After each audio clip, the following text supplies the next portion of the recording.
So, Coach Allyson, is your turn. Tell us about yourself and the training today. Wonderful. First of all, how much time do I have? Because I can speak for days. Oh, you're muted. I love that. Let me tell you something. I would say, as the Lord lead you, right? Yes, we Okay. have an hour, but we also have Okay. a VIP in the next hour. So, and is only for have the VIP, or we have questions like we have people on the Zoom today. So, but anyway, just take it away. Okay. Let's. Wonderful. Wonderful. Well, first of all, Dr. Joy, oh, your name fits you so beautifully, and I love it. And I am just so honored and so privileged to be here speaking about something that is so passionate. I am so passionate about, and especially to women. Women need what you're doing now more than ever before. And I just consider it a sacred honor and a very fun privilege to be part of this movement that you are orchestrating and you are leading. So I'm Allyson Chavez, and I am an energy expert and an alignment and mindset coach for high-achieving, God-centered women. And I specialize in teaching women how to balance their feminine and masculine energy so they lead out with their feminine, let their masculine support, so they are no longer working in struggle or burnout.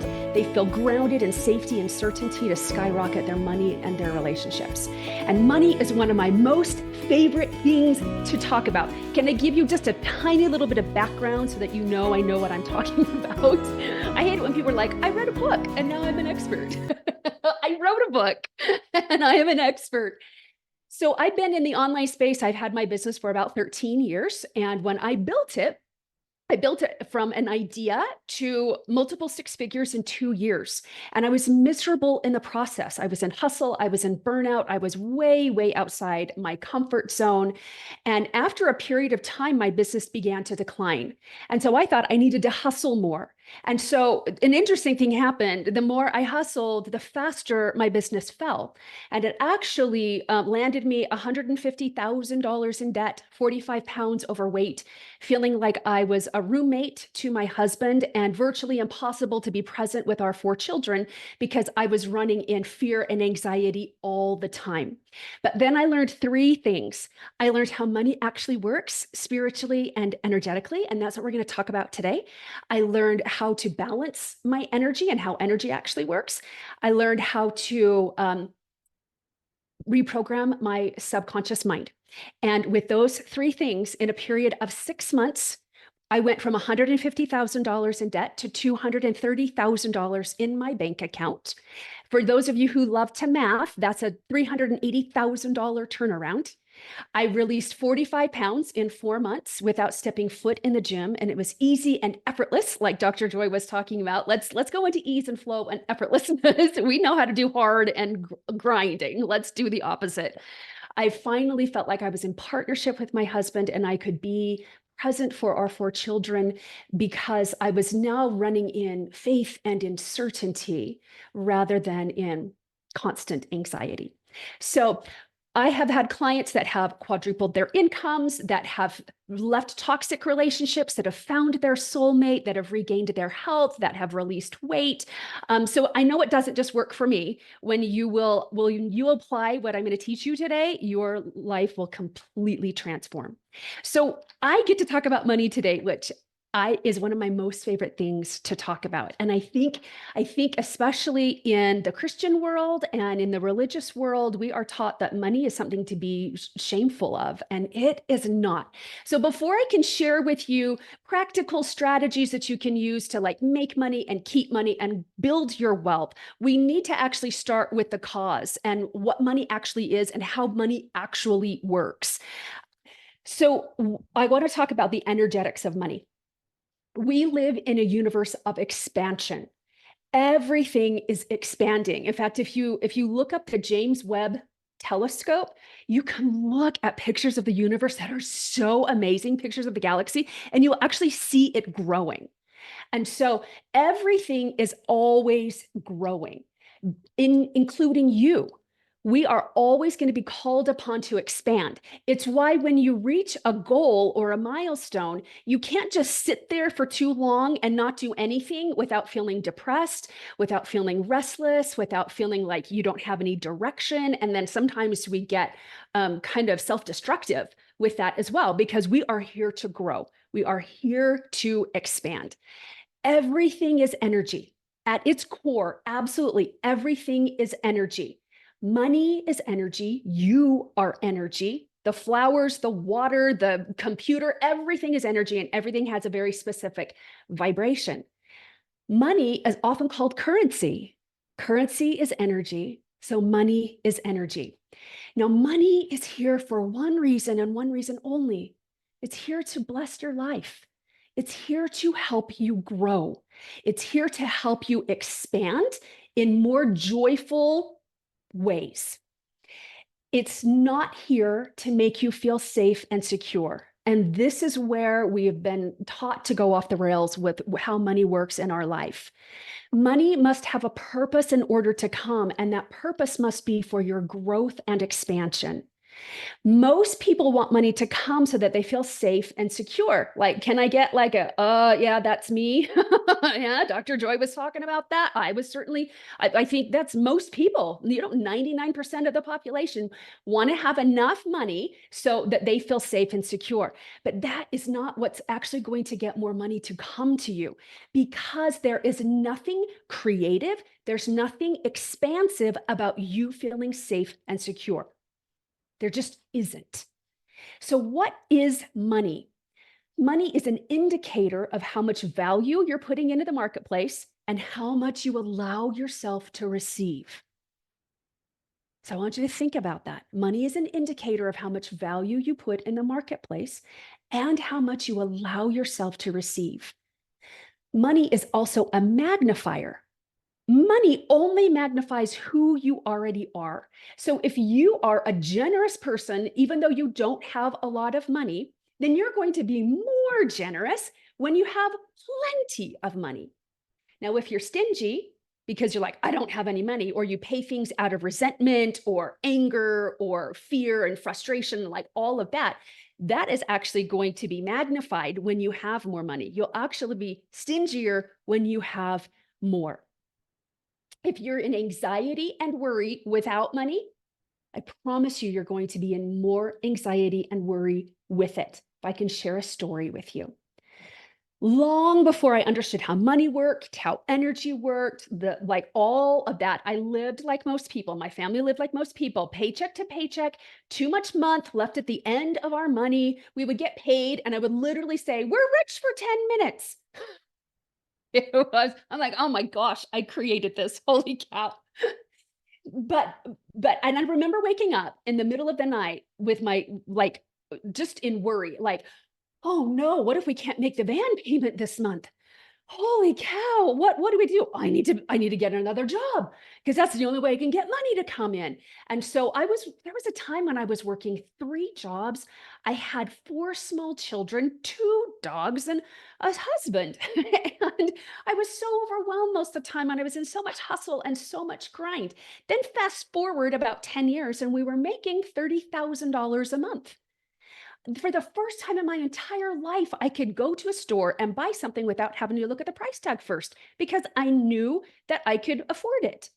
But I would wake up every night between 2 and 3 a.m. with my guts twisted in anxiety and this thought looping through my brain. Oh no, what have you done? You've created a lifestyle for your family that they now expect. What if you can't maintain this? What if you can't sustain this, much less grow this? What if you lose everything? Then what are you going to do?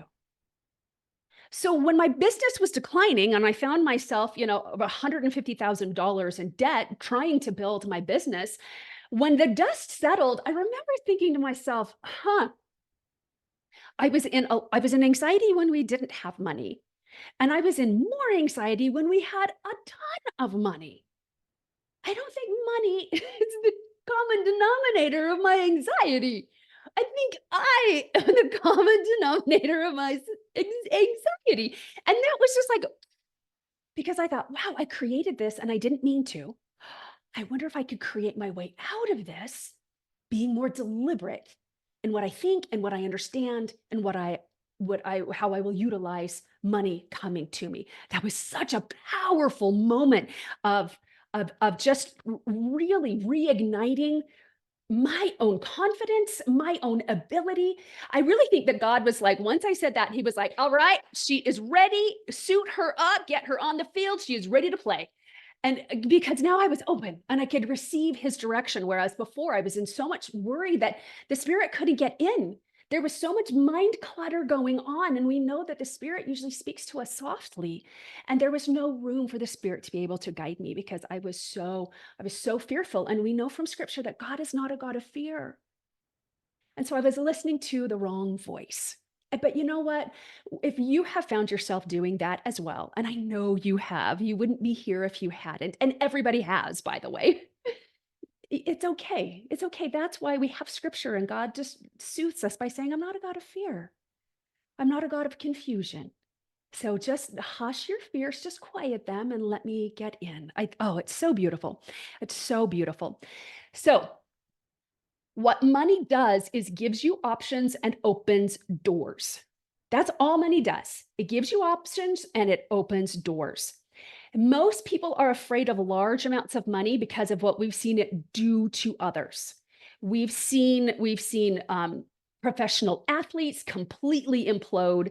We've seen of what happens in the entertainment industry and in like all of the destruction that's going on there. And maybe even closer to home, we've known people or have known of people that were humble folk, and then they came into a lot of money, and then mom decided to have an affair, and then she lost herself, and then she had to go on an eat, pray, love tour so she could find out who she was.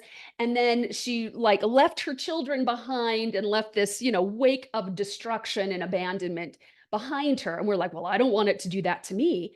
But money only makes you more of who you already are. And so what that tells me, and what that tells me, is that she was already leaning to not wanting to be married or not wanting to be there with her children. And money just gave her an option to do that and open doors.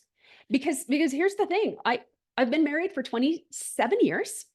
And when we had no money, I wasn't like looking around for some sugar daddy to take care of me. And when we had a lot of money, I was not looking around for somebody to go have a tryst with. Because I wasn't leaning that way. So here's the thing, like I realized I was stingy with money. So that was a real wake-up call for me. I was like, oh, dang, I'm stingy. Oh, I'm going to be stingier if I get more. So I need to start practicing generosity and practicing gratitude with my money so that more can come, and I can bless my life and I can bless other people's lives as well. So money is meant to flow to you, through you, from you, and back to you. Money is a cycle. Most people have this freak out when money is flowing from them. And we're seeing that. I mean, we've been seeing that for the last couple of years, right? The people are in this absolute panic about money. But money does not want to be stockpiled. It doesn't want to be hoarded. It doesn't want to be saved with no purpose behind it. Remember, it's here to bless your life. It's here to help you grow and express yourself with greater joy and greater creativity and more authenticity. That's what money is here for. Money does nobody any good just sitting there not fulfilling its purpose. So even if you're hoarding money in your mind, hoarding is the epitome of scarcity. And if you are always worried about money, you are in lack and you are in scarcity. And because you are such a powerful creator and everything is energy, you are literally going to pull to you the physical counterpart that matches up with your worry and your anxiety. So you're going to panic when you pay a bill. You're going to feel resentful. You're going to look at your bank account going down and being like, oh no, what can I do? Right? And so we need to stop hoarding it in our mind, and we need to stop stockpiling it. Now, is it important to save our money? Yes. Yes, we want our money to work for us instead of us working for it. But too often we save it in scarcity. We have the rainy day fund or we have the emergency fund. And then what are we doing? We're giving the money a purpose to serve an emergency.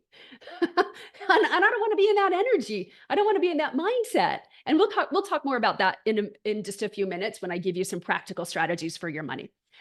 The most important thing for you to remember is that money is a channel. Money is not your source.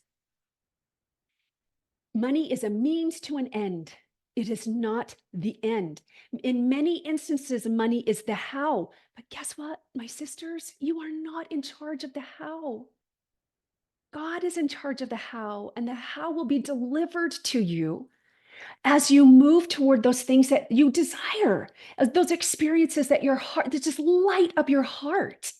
The house will be delivered to you. When you will trust in your desires and trust in your dreams, and then take those steps and move forward in the direction of your dreams, and then expect money to come and support you, channels will open up and opportunities will come that will bring you money. Now, this is where most people go off the rails. We've been taught that money is source. So we trust money to save us. We trust money to make us feel safe and secure, and you rely on it to make you feel comfortable. But money does not have the properties to make you feel safe and secure on a deep soul spiritual level. All right. On the surface, it does. I have been broke and I have been wealthy, and I prefer wealthy over broke for sure. But when we were making $30,000 a month, and I was still waking up in anxiety, it's because I had made money my source. And I was expecting money, and now I was afraid to lose it. So I was in anxiety because we didn't have it. Now I was in more anxiety because I was afraid to lose it, because I didn't realize that money was a channel and I had made money source. All right. So yes, I will say that there is a certain amount of safety and peace and security when we can pay all of our bills every month without having to worry about it. But on that deep soul level, the money will not make you feel comfortable. It will not make you feel safe and secure. But here's the thing. We don't need to make money the bad guy anymore. Don't villainize money. Money is here to bless you. It's like expecting Sprite to quench your thirst. Sprite does not have the properties to quench your thirst, even though it looks exactly like water, especially after you've left it out on the counter, right? And all the bubbles are out of it, right? So, but it doesn't matter what you do relative to the Sprite. When you drink it, you're not going to quench your thirst. In fact, it's actually designed to make you thirstier for more Sprite. But we don't make Sprite the bad guy. We're not like, why are you quenching my thirst? We know what it's here for. And we go to the source that does quench our thirst, which is water. And isn't that interesting? Because Jesus is the living waters, right? So we need to turn to him, and we need to turn to God. Money is the same thing. Don't make it your God. If you live and die by your bank account, and you only do what the bank account gives you permission to do, you've made money your God. You've made it your source.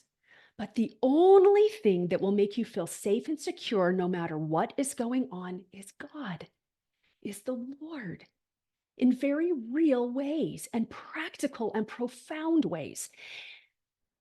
So I say you've made money your God because most of the time, especially in the Old Testament, people have made, like, they worship the golden calf, right? They worship idols, and we don't really do that, except that we worship money. And we don't think we're worshiping money, but if you live and die by your bank account, you're worshiping money, and you are letting money be your God. And it's not. So this is what happens when you make money your God or money your source. In your attempt to feel secure, you live in fear and scarcity, so that one day you won't lose money and have to live in poverty. So it makes no sense. I'm going to live in mental poverty now so that later I don't have to live in poverty. Like, wait, what?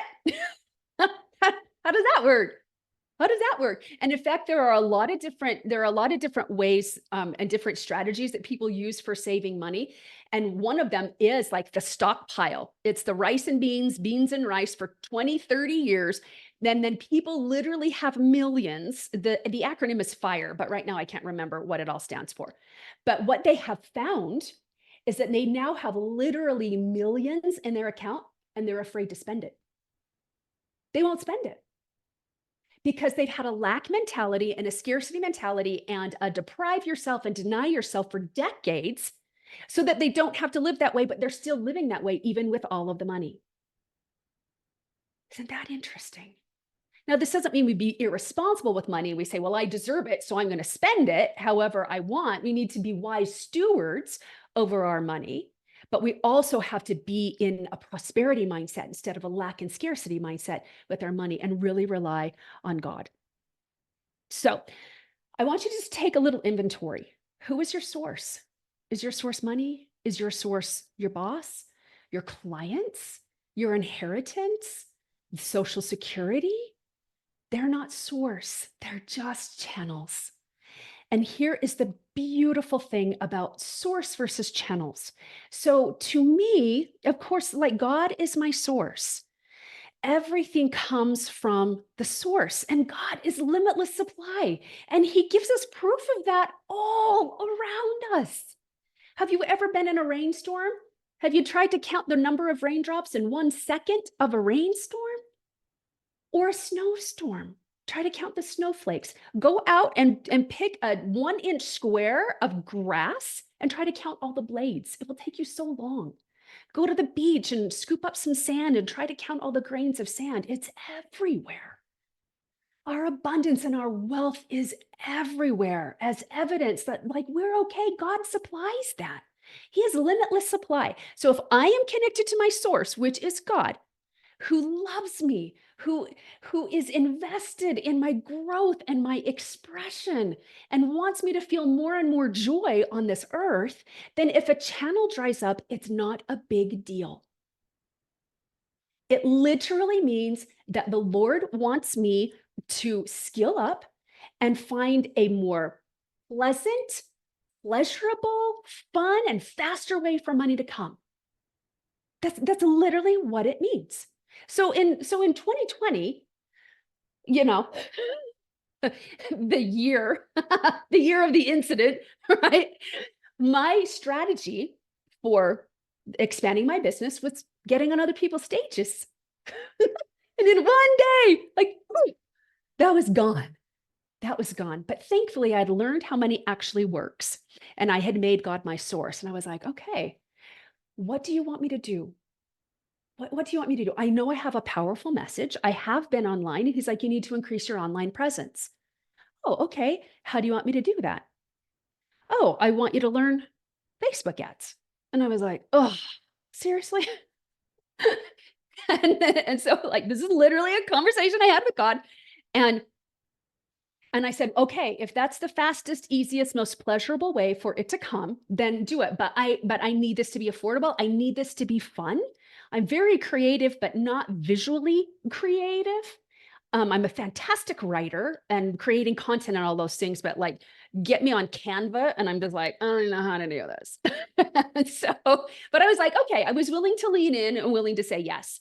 And about a week later, there was a summit that just happened to come across my email inbox, and it was like faith and money or something like that. And I was like, oh, that's really interesting. And so I clicked on it, and it just so happened to be that they had a guest on who was an expert at ads, at Facebook ads. And she was affordable. And she was like, you can do Facebook ads. Now, this was 4 years ago, and the climate has changed. But anyway, I was like, oh my word. And her whole program for a year was like $400. And I was like, sold. I'm in. And I learned some amazing things. Like, my ads were converting, and it was so much fun. And I learned how to use Canva a little bit better. And it was easy. And I grew my email list, and it was fun, and it was effortless, and it was pleasurable. Then I'm like, okay, but how do I find like the people? And he was like, well, you need to do an online challenge. Oh, how do I do that? Well, I was in a high-end mentoring group, and for whatever reason, my mentor was not willing to teach me how to do challenges, even though she had done them. And that's okay, because one of the people that was in the mentoring group with me messaged me privately, and she said, "Hey, so-and-so does this for a living, and she has made millions and millions doing it. She has a free launch that shows you how to do it." And I was like, well, hot dog. All right. Literally like a week later, she was doing another online launch for free, taught me step by step how to do it. And I'm like, cool, let's do it. We made $133,000 in my first launch. See? Now, because I made God my source, and he needed me to skill up in practical and marketable ways as well in order to bring more money in. See, God doesn't want to be your butler. He wants to be your partner. And he wants to co-create with you rather than just dumping stuff in your lap all the time. Now, there are times when he does that. I have absolutely can attest to financial miracles that have just come to me. But more often than not, he wants to work with you and through you so you can see how powerful you are. And he wants to co-create with you, but you've got to make him source instead of channel.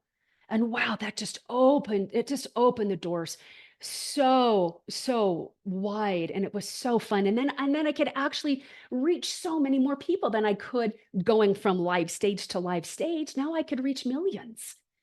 Oh, it was so fun. It was so fun. So let's talk a little bit about the spirituality of money and God's role here in money.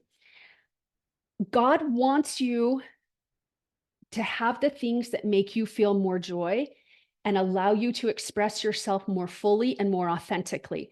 Because when you do that, he can express himself more fully through you when you're in that state. See, when we're all constricted and we're all worried about money, we said before, the Holy Spirit can't get through.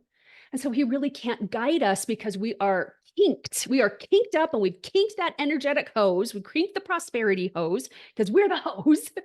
And he can't get in to guide us very well. This is what happens when we're in doubt, when we're in fear, when we're in worry, anxiety, blame, victimizing ourselves, all those things. Like the Holy Spirit can't get in and guide us. And he wants us to be wealthy. God needs us to be wealthy because he wants the money in the hands of good people. Because he knows that when you are relying on him and are able to follow his direction, you can bless your life more and be an inspiration to more people, and you can bless other people's lives as well. He needs money in the hands of good people because he knows you will do good with it. Everything can either be a tool or a weapon, and we have absolutely seen money weaponized for thousands and thousands of years. But money is such a powerful tool to bless your own life and the lives of your brothers and sisters here on the planet. So give yourself permission to want lots of money. It's okay. Let's take scripture, shall we? How does God bless his people that are obeying his laws and keeping his commandments in scripture? With money. With tangible riches. Look at Abraham. Oh my goodness, look at Melchizedek. Like, wow. Like they didn't just have like the feel goods and I'm going to be kind to my neighbor, although they had that, but now they had land. So he had property, he had staff, which was servants, but he still had to give them a living. He still had to take care of them. They had flocks, they had herds, they had nice clothes, they had jewelry, gold and silver and precious metals. God blessed them with that when they were righteous and when they obeyed his laws. Now, the reason why we demonize money is because we say, well, money did this to me. Money made me this, but it doesn't. It just magnifies it. The problem was never the money in scriptures. Civilizations have been destroyed because of pride, but money is not what made them prideful. Forgetting who their source is what made them prideful. And so they started thinking that it was their own business acumen, it was their own cunning, it was their own smarts and their own genius that brought them all this money. So then they started looking down on other people. And then they started getting selfish and greedy with their money because they forgot who their source was. I know very, very spiritual, very, very religious people who are extremely wealthy. millionaires and billionaires that are close to God and are humble. And I know people that have no money and are thieves and are greedy and selfish and don't want to work for it. But I also know wealthy people who are greedy and selfish and they steal and have no virtues, right? Same with, so it's not the money. It's not the money, it's the character. Money reveals the character of the person. So remember, we live in a universe of expansion and everything wants to advance and expand, even nature.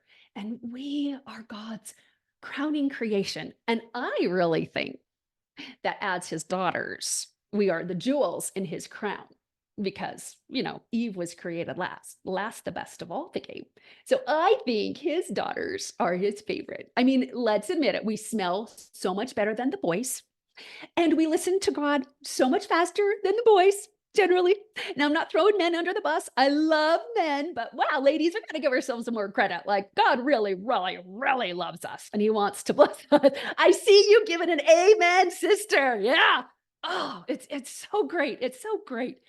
So if the purpose of everything is to advance and expand, including you, then God wants you to have everything that contributes to the power, the elegance, the beauty, and the richness of your life. Do you know the desire means of the Father? That is literally what desire means. So the good you desire desires you. Everything you want wants you. All those good things you want you. Desire is divine. It is planted in your heart by a loving Father to propel you to growth and progression. So start trusting your desires, sisters. Start trusting your heart. Stop talking yourself out of those things that just light you up because you don't have the resources to actually make them real yet. See, what I have learned about desire is three really, really important things. And I wasn't going to talk about this, but it feels really important that I mention this. Desire means three things. First of all, it comes from a God who absolutely loves you, which means that you literally have the ability and the capability to take that desire and give it physical form. That's why we're here on the earth, is to create in physical reality. That's why we have bodies. It's why our ideas light us up, but experiencing them, we can think about a brownie sundae and like, that's great, but it's so different when we're eating one that we love and we can savor and we have the physical experience of it, right? And so you have the ability and the capability to get started and to take that desire and make it reality. Give it a body. That's the first thing. The second thing about desire is that if it's planted there by God, then he is going to help you. He's going to help you manifest that desire because my God isn't cruel and your God isn't cruel either. He's not going to be like, I know you want this because you want to create amazing memories with your family in the most beautiful places that I've created for your enjoyment on this planet. Good luck getting that though. I got a whole lot of other things I got to worry about. So you just like touch base with me when you've got it. He doesn't do that. He will help you every single step and every thought of the way. And the third thing that desire means to me is that I have a sacred duty and obligation and privilege to bring that desire into my physical reality. So trust your desires, ladies. Lean into them. Trust them. Just be willing. Just be willing to be guided. The same power that gave you that desire will also show you how to manifest that desire if you will mentally accept that desire and then move in that direction. The most important thing to understand spiritually is that God can express himself more fully through you when you have everything you need and you want for fuller expression. He has the same desire for more life as you do. God is the epitome of creative expression.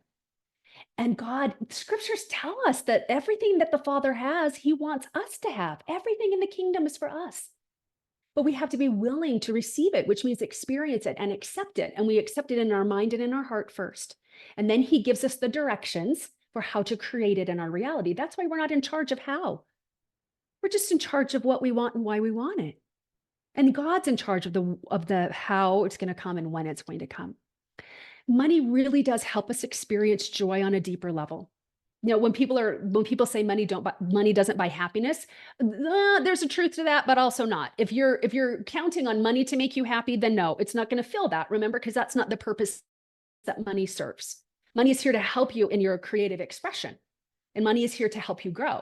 So like money has totally bought happiness. I love to travel. I love to travel with my family.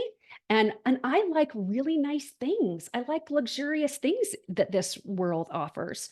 And so I don't like to fly on the cheap. I don't like to vacation on the cheap. But man, I am so lit up by making memories. Like Italy is my favorite country. And I really have wanted, I'm next to the US, of course, I love my home, but I love Italy. And I've always wanted to take my family there. And there are 6 of us. And I wanted so much to take our family to Italy, but it was a $30,000 investment. But I just let my desires lead. I let my desires lead. And then I was like, what could I do that would really light me up where I could add more value to the marketplace? I could have a double blessing here. I could bless somebody else's life by teaching them what I know. And they can bless my life by paying me for my knowledge and my expertise and to shortcut their way to their dreams. And then I can go to Italy. And within 5 days, we had the money. It was amazing. It was amazing, but I had to mentally accept it and then let God work through me. So there's a little strategy right there that I just popped in there for you. Being there in person is a much deeper experience than just looking at pictures of the Sistine Chapel or just, thinking about pasta in Italy or olive oil in Italy is much different than actually tasting it. I highly recommend you get there in person, right? I also love the ocean. I love Maui, but I live in a landlocked state. I live in Utah. So God needs to help me get to Maui because I feel so close to him when I'm by the ocean.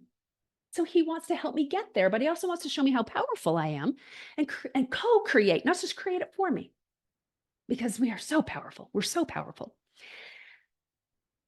When I am in a state of joy, and when you are in a state of joy, God can express himself more fully through me and more fully through you. And then I can be a more powerful instrument in his hands to bless his other children. But ladies, we've also been taught to put ourselves last if we even make it on the priority list at all. You need to put yourself first. You're putting yourself first does not mean that you're selfish, does not mean that you are greedy or materialistic or vain or any of those things, because you're not putting yourself first at the exclusion of everyone else.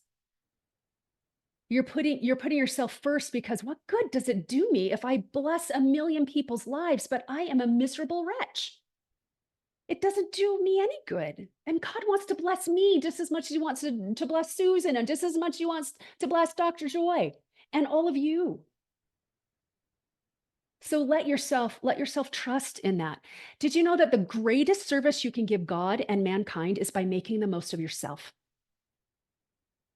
There is nothing inspiring about somebody's victim story, not unless they have overcome it. That's why we love Oprah. That's why we love the Cinderella stories. That's why we love the underdog stories. It's so inspiring. And we're like, man, I want to be like that person. What did they do to pull themselves out of that miserable, awful situation? And now look at all the good they're doing.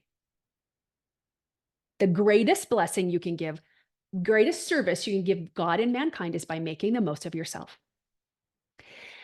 We want to be in an expansive place with money. Ever been worried or anxious about money? How expansive does that feel? Not at all. You have a hard time breathing. Your heart's racing. Your guts are twisting. No, there's nothing expansive about that. Could God express himself through you when your mind was filled with lack and scarcity? No. Did you actually feel capable of helping others in any way when you were in that state? No. In fact, you say, I don't have the bandwidth for this. I'm struggling just to survive on my own. You see that? To see how lack of money can actually spark our own selfishness and our own myopic view of our life. That's why scriptures also say to lose yourself in the service of others, and then you'll find yourself.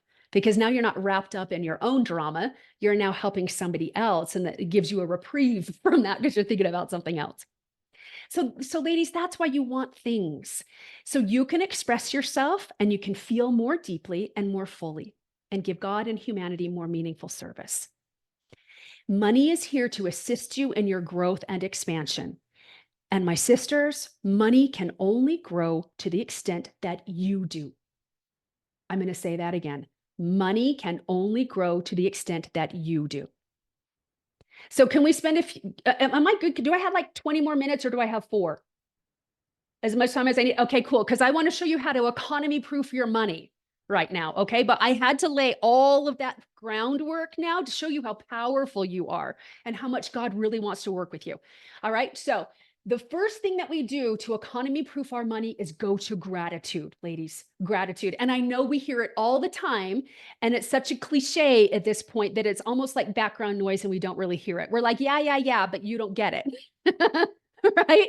But it's so important that you go to gratitude for what you already have, because gratitude is the ultimate expression of receiving.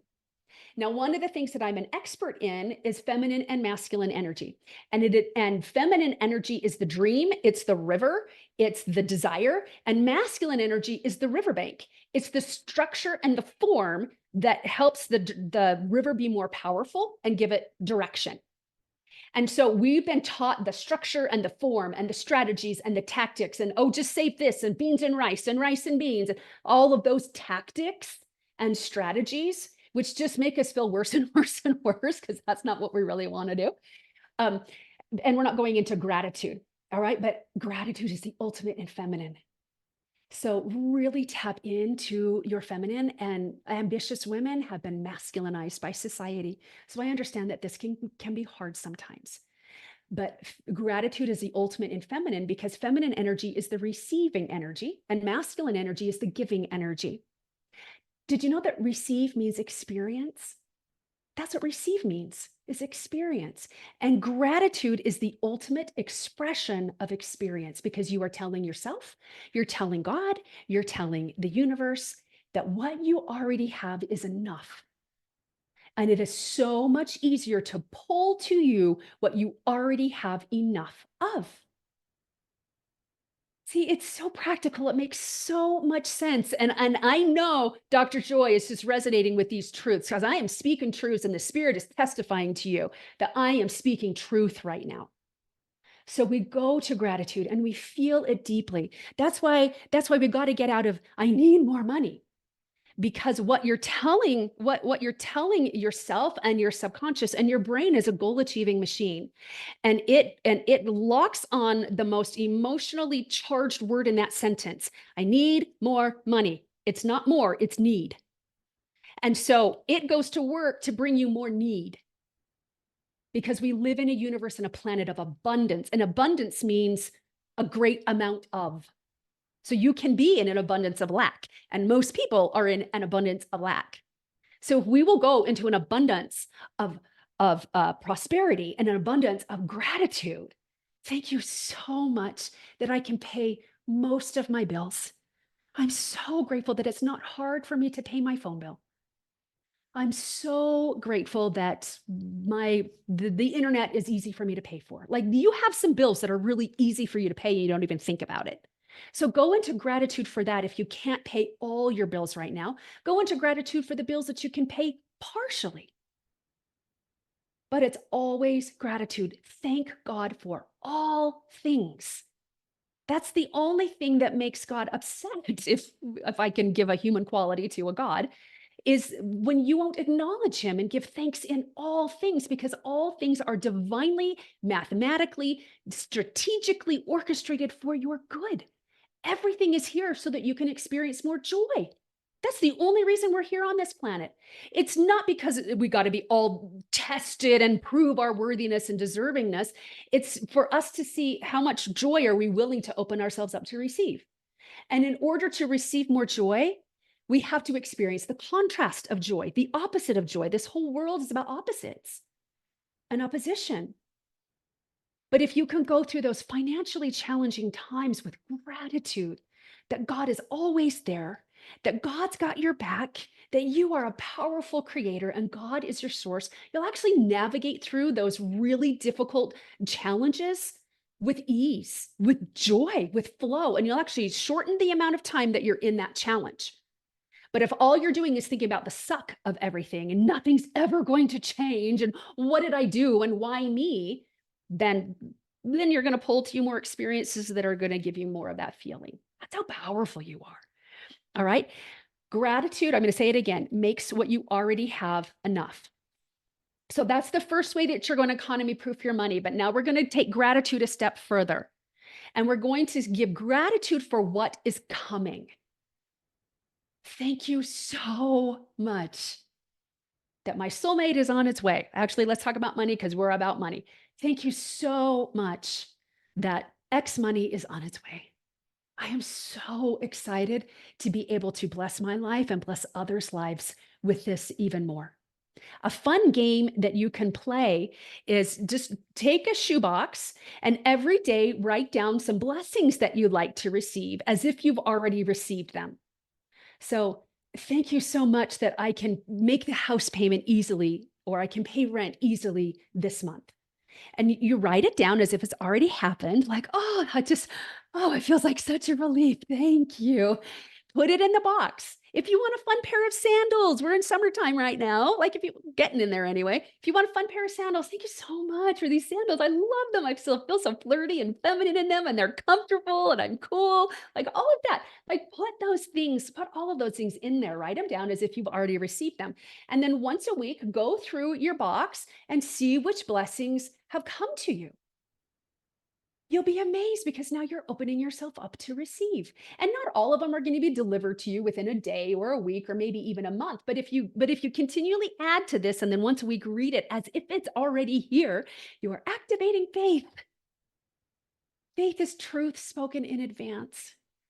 Faith puts you in that receiving mode. It's on its way. And it's so important that you are always connected to your desires. And there's only two ways that you can be connected to your desire. First is when it's here and you are experiencing it physically. And second, as if it's already coming to you. Oh, I can't wait until that happens. You're not actually in that energy of having it and experiencing it because you're still in need. I can't wait. That's an indication of lack. That's an indication of need. This is the absence of what I want. But if you can say, oh, I know it's coming. It's already real. It's already real in my imagination. It's already real in spirit form. And so I already have it. I don't even need it. I already have it. Thank you. It's in spirit form. And then you're always in abundance. You're always in prosperity. You're always in gratitude for all things. Wow, this bumpy time is making me really appreciate those times that we're smooth sailing financially. But I know I can get through this. And God is going to show me how much he loves me through all of this and how much he's here for me. All right, give thanks before you receive and see how many of your problems are solved. Thank you so much for soothing my mind and my heart. Thank you so much for taking away my doubt and my uncertainty. You are my source. Thank you. God is good. Third thing to do is tithe. Oh, that can be so hard for so many people, but tithe with gratitude and joy. This is not just church trying to make a money grab. This is actually a spiritual and a prosperity law. Tithing is 10%. So tithe to the people or the organizations that aid to your spiritual education. So charities are wonderful to donate to, but they feel really good to donate to, and that's wonderful, but that's not actually a tithe because it's not aiding in your spiritual education.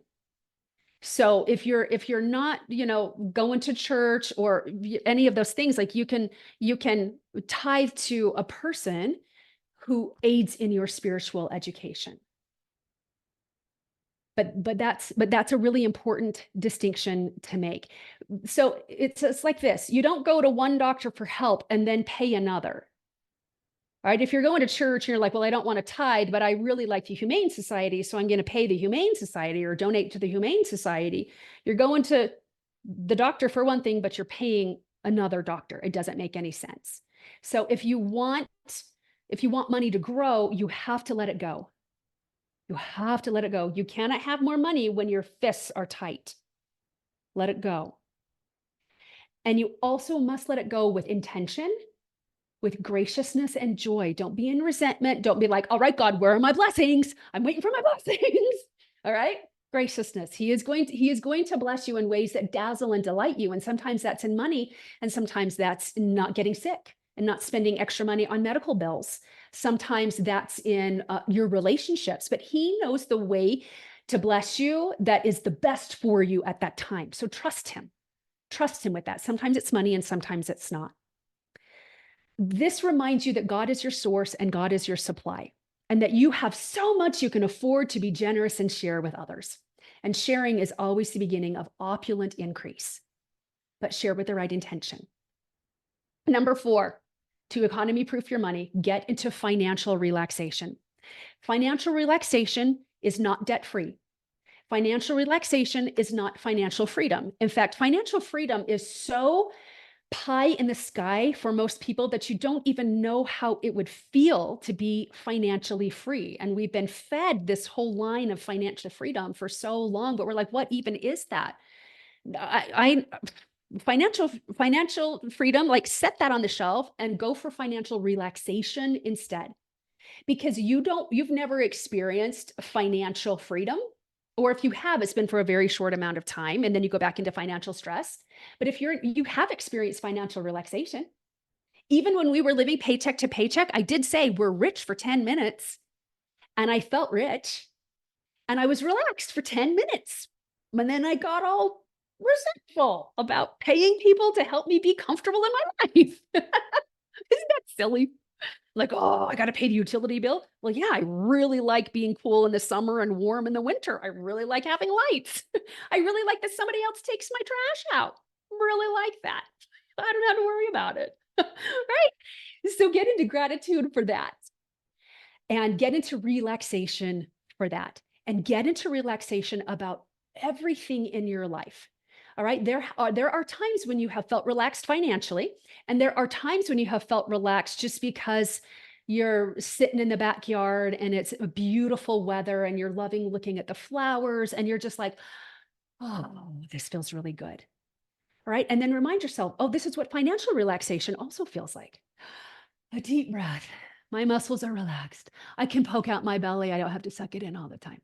Oh, it feels really good. All right. Get into relaxation and tie it to financial relaxation. This is how it feels when I pay all my bills with ease. This is how it feels when we're on vacation at X location. This is how it feels when I'm able to anonymously bless somebody else's life. This is how it feels, XYZ. All right. Financial relaxation has nothing to do with how much money is in your bank account. So you need to be very conscious about that. Me being $150,000 in debt and then a $380,000 turnaround in 6 months happened because I got into financial relaxation. And most of the time we won't get into financial relaxation until we have X amount in the bank. So we're waiting for it to come in order to feel some way. But the way you get it to come is by feeling that now as if it's already here. That's why gratitude is so important. And you can even express, oh, thank you so much. I've got $100,000 in the account. Oh, and all my bills are paid every month with ease and with joy. Thank you. I love this. Do you see how you're connected to it? And maybe you have 25 cents in your bank account, and that's okay. You're going to pull more money to you when you get into mental financial relaxation. I have known multimillionaires who are totally stressed out with money, and people who have pulled themselves out of poverty because they've gotten into financial relaxation. So can I give you a couple of little techniques that I use that were really helpful? Okay, fantastic. So most of the time we have learned that we've been taught that money makes us feel safe and secure, and it doesn't. So we're in so much panic and anxiety when we don't have enough money.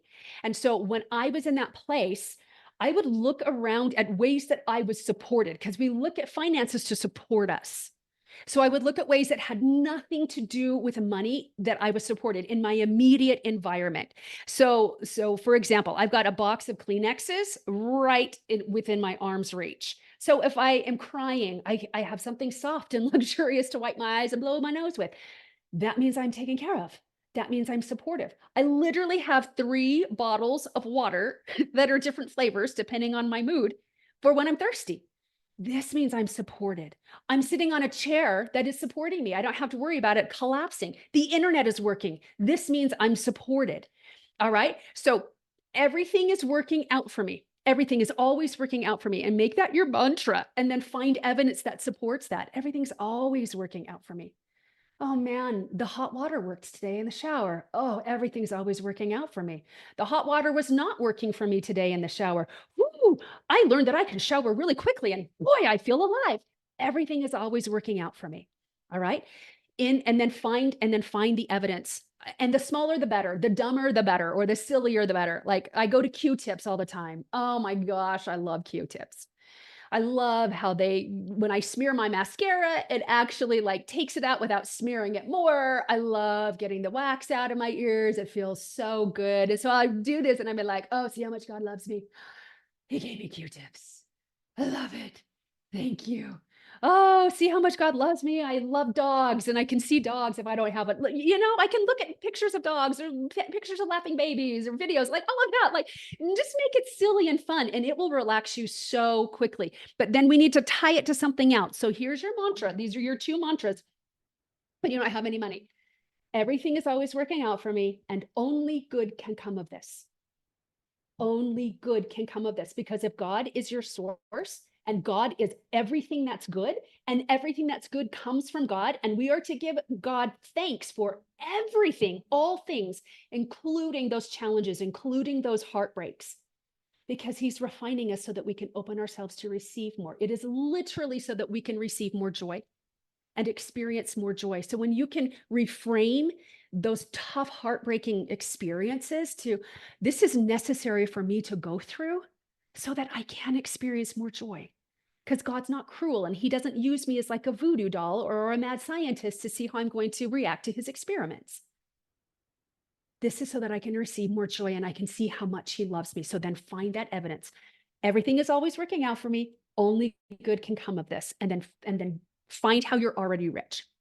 I love a blue sky. So then I would say, oh man, the sky is blue and God did this for me. This means I'm rich. This means God wants me to be rich and he wants me to be richer. So I do that with everything. Do that first without money and then go to your bank account. Thank you so much for how much is in there. Oh my goodness, we've got a little bit extra to get some pizza this week. And that's fun. My family loves pizza. Where we can get a little so-and-so, we can get a little candy bar. And if not, like that's okay too. Like look at the ways I am already blessed with the money that I have or the access to money that I have. All right.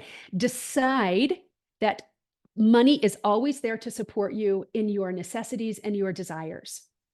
Albert Einstein said that the most important decision that you will ever make is deciding whether you live in a hostile universe or a friendly one. Decide you live in a friendly one that conspires to help you, that wants you to get to your desires.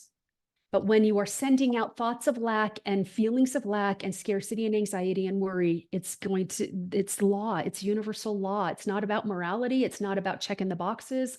It's about what frequency are you in? Because you're energy. And that's how we create is with energy. So just be really aware of that.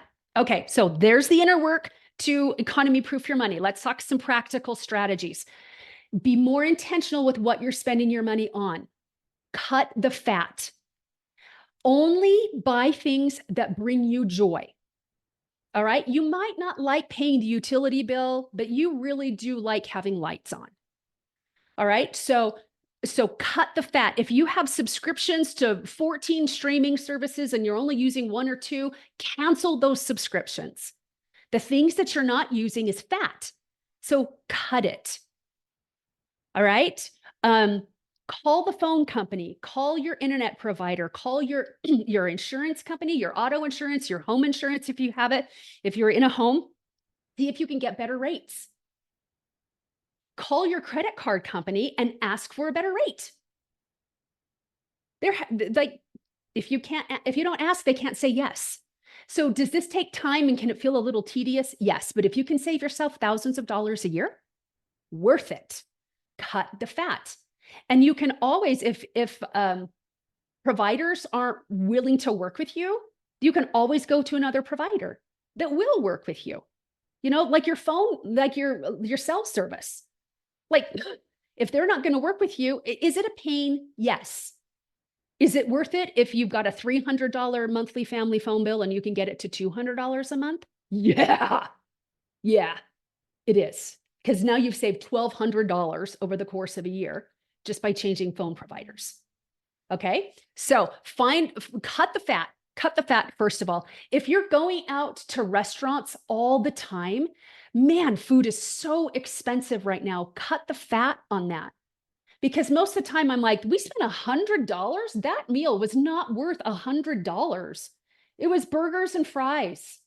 I would much rather spend $100, first of all, on something that's healthy and going to fuel me. But I would rather put this $100 to the family vacation we're taking to Japan in 2 months. So only spend money on things that bring you joy and light you up. All right. So this is not about depriving yourself. All right. You are being more intentional about where your money is going. If you want to go on a vacation, if you want to buy a new car or something where it's going to take some time, then create another savings account for that. They're free. You don't have to pay money for it. It might be a checking account, but I think mine are savings accounts. But label it family vacation, new car, whatever that car is. Give that new account a name, because now you're being intentional about where you're funneling your money, and then start putting money to it every week if you can, certainly every month. Now, at the beginning, it doesn't matter how much money you put into it. What matters is your intention. This is happening, and this is my part in creating it. So I'm going to put the money away. And then you're going to be in gratitude that, oh, thank you so much for this car. I love driving it. I can picture myself in it. I love the new car smell. I'm going to go test drive it. Like doing all of those things so that you're already experiencing it. And then you just watch the floodgates open and opportunities to make more money will come to you. But then don't be done with your money. Put that money into your car account. And then you can be like, I'm going to do $200 a month. I'm going to do $500 a month, like whatever it is. All right. So we've got to be more intentional. We have not been taught to be intentional with where our money goes. Look at your bank account regularly. I would say every day, but if you're avoiding your bank account because of what might not be in there, 2 to 3 times a week. What you're doing is you're just finding a baseline. Like, what are we working with right now? How big is the gap? And I want to close that gap. We're just going to make it really simple. All right. Really strategic. This is not meaning I'm a terrible money manager. Most people are, because we haven't been taught about it. But now I am a really wise steward of my money. And what I am wise with, God will give me more of, because that's what he loves to do. He wants to bless me with more and more. But if you take your 3-year-old nephew or child to the ice cream store and you get him a scoop of ice cream, and after one lick, that ice cream falls onto the sidewalk, do you then go back into the ice cream store and get him a triple-decker scoop? No, of course not. He can't even handle the single. So what you're going to do is you're going to put that single scoop of ice cream in a little bowl. You're going to put the cone on top of it, and you're going to make a little clown face out of it because he can't handle the triple scoop.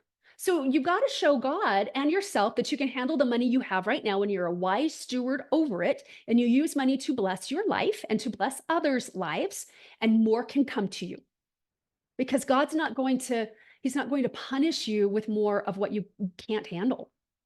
Scriptures tell us that too, that he won't give us more than we're able to withstand. Look at your bank account with gratitude for what's there, regardless of the amount, but also to see where the money is going. All right. You're the boss. Money is not the boss of you. You are the boss of money. Number 4, let's talk about wealth building. Use the money that you've saved by cutting the fat and putting it into retirement and investment accounts or high yield savings accounts. If you need to start with a high yield savings account, do that, because sometimes retirement accounts or investment accounts can feel really intimidating. But start making your money work for you. We've been taught to work hard for our money. That's a belief that does not serve us anymore. Make money work for you. That's actually what it's intended to do. Money is meant to fund your dreams. Money is meant to get you to where you want to go.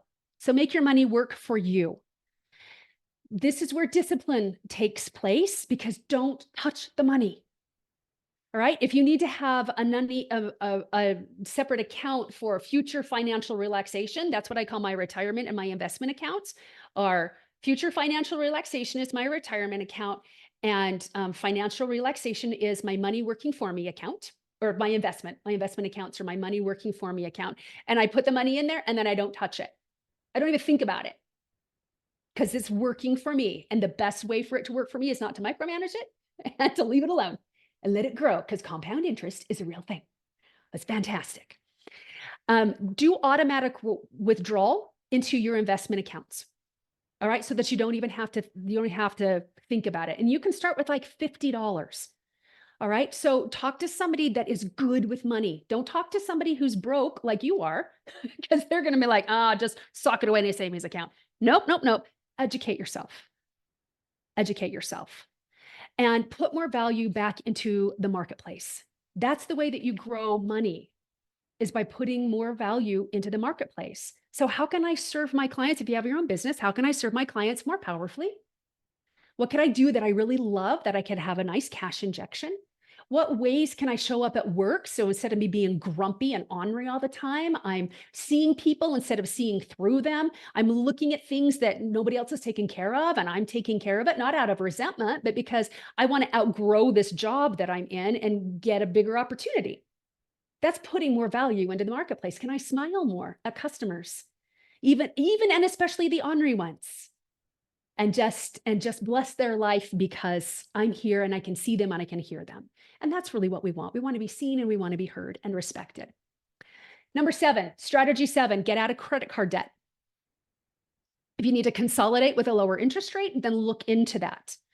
Use cards that have cash back, rewards, or points. Funnel all your money through that card, but pay it off every month. All right, we're going to use house money now. We're going to play with house money. So those you can take your whole family and pay for airfare off of certain credit card points or rewards or any of that. So look into those credit cards that have rewards or points attached to them. If you use a card with cash back, then be really intentional about that money. Put that cash toward your future financial relaxation account, which is also known as your investment and your retirement accounts. All right, we're going to be really wise with our money. I'm thinking that most women here are probably around our age range, in our 40s, maybe our 50s, and we're like, oh my goodness, I don't know how much money I have for retirement. Oh, I do. I have zero. I talk to so many people who have no money saved for retirement. So the best time to plant a tree was 20 years ago, and the second best time to plant a tree is today. So the best time to save for your retirement was 20 years ago, but the second best time is today. And again, it doesn't have to be $1,000 a month. You can start with 50 and let it grow. Leave it alone. Leave it alone. All right. Get a second job for a year. Part-time is fine. Holy cow. Part-time entry-level jobs are starting at like 15 bucks an hour. All right. $15 an hour for 20 hours a week ends up being, before taxes, $14,400 a year. So let's say it's 10 grand. Let's say you got 10 grand, you work for a year, you have 10 grand, and then you sock it all into an investment account that has high interest, because that's working for you and not against you. And then don't touch it. Don't touch it for 20 years. You're going to have a whole lot more than 10 grand at the end of those 20 years for your retirement. And you have that peace of mind now, knowing that, holy cow, my money's working for me. And I'm thinking about my future, and I'm taking the reins on my future instead of relying on the government to take care of me, because we know how well that does. You can quit after a year. All right. Will you be tired for that year? Probably. But if you can always keep your desire in the forefront of your mind, and be like, holy cow, I'm gonna put some energy into this, and I'm gonna go to bed tired, but I'm gonna go to bed so fulfilled as well, because I know what this money is for. It's for me. It's gratitude for me and my future, and how much I'm going to care for myself in 10 years, so that I can continue to live in financial relaxation. All right. when you're doing this, you're setting the terms about how money works for you and how money supports you. And that's really important because we've been taught that we have to work hard for our money. So what are some fun things that you can do to bring in more money? If maybe a 20-hour job a week isn't actually going to cut it, you know that you can be a crossing guard and you can make $1,000 or $1,200 a month being a crossing guard. My husband and I did that. You can donate plasma.